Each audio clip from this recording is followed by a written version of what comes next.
नमस्कार दोस्तों, हमारे YouTube चैनल हेल्थ गुरु में आप सब लोगों का बहुत बहुत स्वागत है। दोस्तों आज हम आपको बताने वाले हैं गोखरू के बारे में। देंगे आज आपको गोखरू का संपूर्ण परिचय कि क्या इसकी पहचान होती है, किन किन नामों से इसको जाना जाता है, क्या इसके गुण होते हैं और क्या इसके अवगुण होते हैं।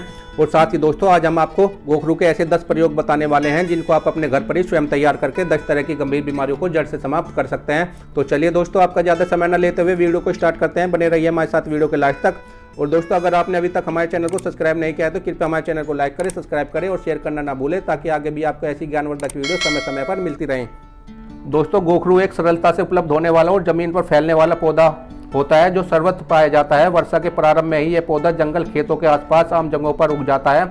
इसकी शाखाएं 2 से 3 फुट लंबी होती हैं जिनसे चने के समान पत्ते निकलते हैं। हर पत्ती में 4 से 7 जोड़े पत्रक निकलते हैं। डंठल पर रोए और जगह जगह गठाने होती हैं। फूल शरद ऋतु में छोटे छोटे व पीले रंग के लगते हैं। फल गोलाकार 2 से 6 कांटे और अनेक बीजों से युक्त होते हैं। कांटे छुरी की तरह तेज होने के कारण पशुओं के पैरों में गड़ जाता है, इसलिए इसे गोछुर कहते हैं। बीजों से सुगंधित तेल निकलता है। जड़ से 4 से 5 इंच लंबी मुलायम रेशेदार भूरे रंग की ईख जैसी गंध लिए होती है। गोखरू छोटा और बड़ा होता है, 2 प्रकार का मिलता है लेकिन उनके गुणों में समानता दोस्तों होती है। अब दोस्तों बात करते हैं इसके विभिन्न भाषाओं में नाम के बारे में कि गोखरू को किन किन भाषा में किन किन नामों से जाना जाता है। तो दोस्तों संस्कृत में इसको गोछुर के नाम से जाना जाता है, हिंदी में गोखरू के नाम से जाना जाता है, मराठी में सराटे के नाम से जाना जाता है, गुजराती में गोखरू के नाम से जाना जाता है, बंगाली में गोखरी के नाम से इसको जाना जाता है और अंग्रेजी में लैंड कैलट्रॉप्स के नाम से इसको दोस्तों जाना जाता है। अब दोस्तों बात करते हैं इसके गुण के बारे में कि गोखरू में क्या क्या गुण मौजूद होते हैं। तो दोस्तों आयुर्वेदिक मतानुसार गोखरू मधुर, गुरु, शीतल, वात पित्त सामक, विपाक में मधुर, मूत्राशय का शोधन करने वाला होता है, बलदायक, पुष्टिदायक, अग्नि प्रदीपक, स्वादिष्ट, वीर्यवर्धक, मूत्र कच्छ, पथरी गलाने वाला, पेट के समस्त रोगों को दूर करने वाला, मूत्र पिंड को उत्तेजना देने वाला, वेदना नाशक, सुजाक, परमे, श्वास, खांसी, बवासीर, वात रोग नाशक होता है, गर्भाशय को शुद्ध करने वाला होता है, बंधियतव मिटाने वाला होता है, प्रोटेस्ट ग्रंथि की सूजन दूर करने वाला होता है एवं हृदय रोग में विशेष गुणकारी होता है। अब दोस्तों बात करते हैं यूनानी मतानुसार इसकी तो दोस्तों यूनानी मतानुसार ये गर्म और खुशक होता है, ब्लैडर और गुर्दे की पथरी को नष्ट करता है, मूत्रावरोध को दूर कर सुजाक परमे में लाभप्रद होता है, ये नपुंसकता में भी विशेष रूप से गुणकारी होता है।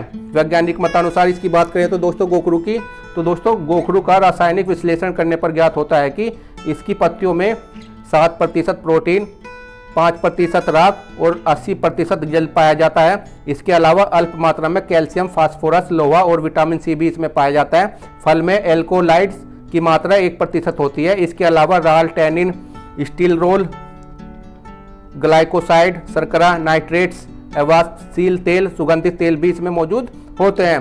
पौधे में हर्मन तथा बीजों में हर्मीन नामक एल्कोलाइड्स उपस्थित होते हैं। प्रचुर मात्रा में फास्फोरस और नाइट्रोजन बीजों में पाए जाते हैं। दोस्तों खोजों से ज्ञात हुआ है कि यह सभी प्रकार के गुर्दों के रोगों में प्रभावशाली होता है। मूत्र की मात्रा बढ़ाकर पथरी को कुछ ही हफ्तों में टुकड़े टुकड़े कर बाहर निकाल देना गोखरू का विशेष गुण होता है।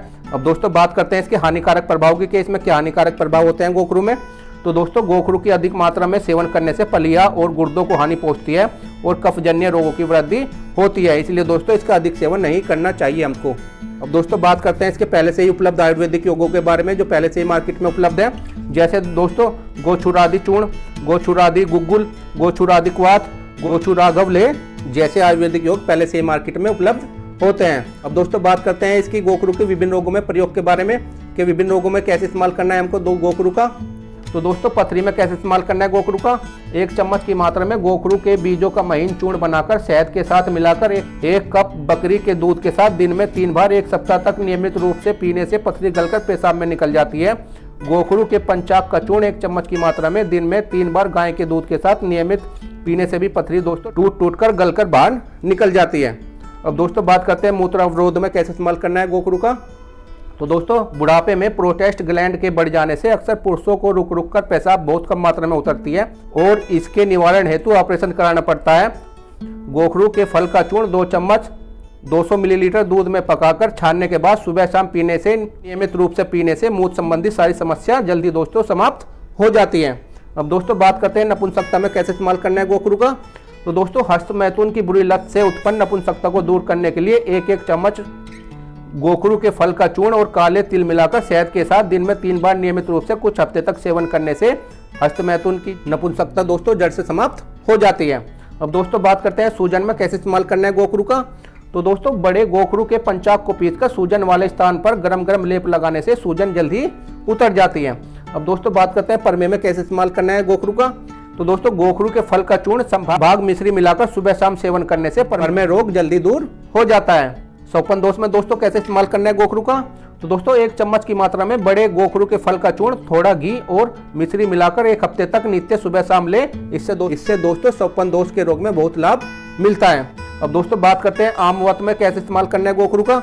तो दोस्तों गोखरू और सोंठ का 1-1 चम्मच चूर्ण लेकर 1 कप पानी में मिलाकर कुछ देर उबाले में छानकर पी लें।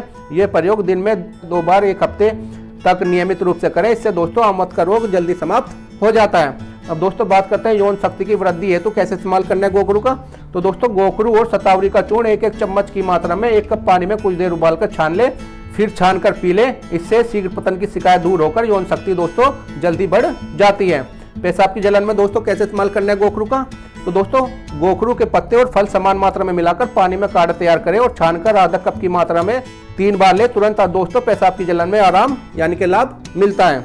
अब दोस्तों बात करते हैं संक्रमणों में कैसे इस्तेमाल करना है गोखरू का। तो दोस्तों स्त्री जनन अंगों के संक्रमणों में गोखरू के फल का 3 चम्मच चूर्ण 1-1 चम्मच मिश्री और घी के साथ सुबह शाम सेवन करने से सभी प्रकार के संक्रमण दोस्तों समाप्त हो जाते हैं। तो ये थी दोस्तों हमारे द्वारा दी जाने वाली आपको गोखरू की संपूर्ण जानकारी। आपको वीडियो अच्छी लगी तो हमें कमेंट करके जरूर बताएं। तो चलिए दोस्तों मिलते हैं नेक्स्ट वीडियो में। जब तक के लिए जय हिंद, जय भारत, वंदे मातरम।